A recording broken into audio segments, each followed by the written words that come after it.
Ladies and gentlemen, we interrupt your regularly scheduled programming to bring you this special bulletin. When talking about the goings-on in the industry of video games, entertainment, movie, TV shows, and the like, it's always important when more news, more explanation comes out or a story continues, it's always important to, make a follow-up video. So, hey, I got another one for you. So now, the rest of the story. And this little ditty from that Park Place No Rest for the Wicked CEO, Thomas Mahler, rebukes consultant Alexander Brazzi, who attempted to justify DIE, I refuse, hiring practices. He was fired. Isn't this wonderful? I love it. You love to hear it. People, I firmly believe that, I think I've said this before, there was a sports radio, the station that I listened to, and one of the talk shows in the morning always ended his show with a saying that I rather enjoy. Remember, may the good guys and the bad guys always get exactly what they deserve. And I could not agree more, and that looks to be the case in this little situation. This article from good old John F. Trent. We're going to skip the first one because, hey, he just repeats himself. No harm, no foul. In response to a lengthy thread justifying DIE practices by War Dog Studios CEO Jade Law, Brazzi posted, and here's a little recap for everybody in case you missed it, because, again, every video is somebody's first. Yeah, it would help if people understood. Here's the explanation for you uneducated swine, you filthy peasant rabble that just do not seem to understand. The benefits of DIE, the effectiveness to the product that you're trying to enjoy, although, the proof is in the pudding. Effective DIE is about helping people who historically didn't have the network to get eyes onto their work. Although, in the case of social media, just like I said in my last video on this very subject, the network is social media. You have the ability to get your work out there. Work hard, share it over and over again, and people will respond. I mean, case in point, you have the amazing Digital Circus. Sure, the Glitch homepage, the Glitch page on YouTube, the Glitch YouTube channel had a considerable number of viewers. However, they did not have the kind of traffic on their previous episodes of other projects. But then the amazing Digital Circus came out, and as of right now, I believe yesterday, 311 million views on episode 1. Episode 2 dropped yesterday. Go watch it. I highly recommend it. Probably talk about that eventually in a video.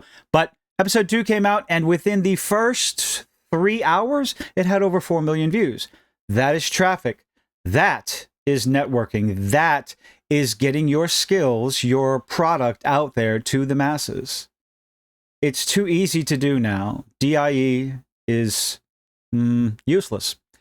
The whole merit smearing is so banal, presumptuous, and out of touch with reality when you're the one, Alexander Brazzi, I believe you're the one that's out of touch with reality, because most normal folks, the vast majority, I believe, generally the silent majority with the big fat wallets who open them up for entertainment and shut them down when you continue to produce garbage, ask Disney in the diminishing returns of Star Wars.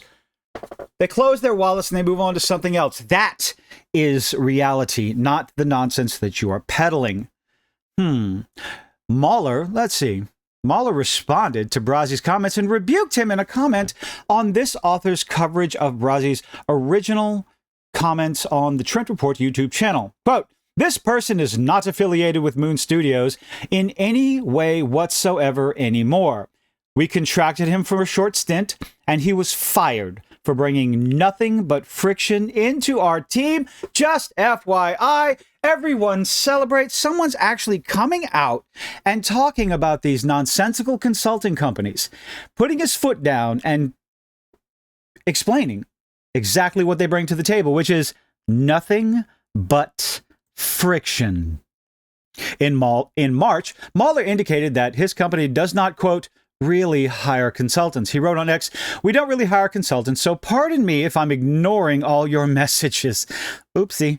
I pretty much agree with what Jobs had to say about consulting. Now, what did Steve Jobs, he's referring to Steve Jobs about that. What did Steve Jobs have to say about consulting companies, people who do this for a living? Pretty much nothing positive. You should probably go out and find a real job. The bane of company's existence. He added, and I know I'll get some hate for this. Oh, not as much as you think.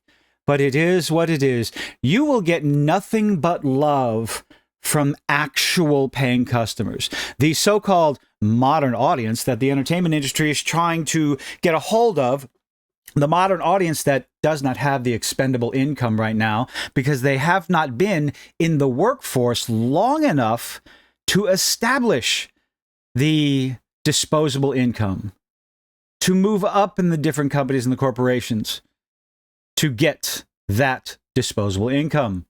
It's not the easiest thing to do, but it is doable for everyone across the industry, across all industries. Just do it. Stop complaining. It is what it is. Moving the book on. As for the Jobs comment, the Apple founder stated, oh, John, bless you. God bless you. Thank you so much, because I butchered that quote. Quote, I don't think there's anything inherently evil in consulting. I think that without owning something over an extended period of time, like a few years, where one has the chance to take responsibility for one's recommendations, where one has to see one's recommendations through all action stages and accumulate scar tissue for the mistakes and pick oneself up off the ground and dust oneself off, one learns a fraction of what one can. Jobs added, coming in and making recommendations and not owning the results, not owning the implementation, I think is a fraction of what the value of a fraction of the value and a fraction of the opportunity to learn and get better. You do get a broad cut at companies, but it's very thin. It's like a picture of a banana. He used banana because he's a vegetarian. He's a vegan.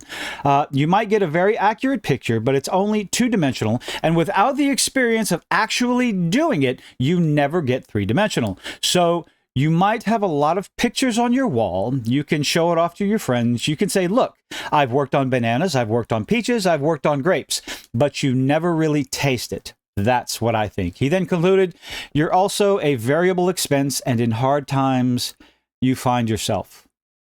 And in hard times, you find yourself what? So the whole thing is consulting companies come in and they make suggestions, they make recommendations, and then they move on to the next project. And they do not have to suffer the ramifications of a successful project or a failed project. They don't suffer like the developers do, like the corporations do, like the coders, the writers, the actors and actresses. They don't have to suffer the criticism. The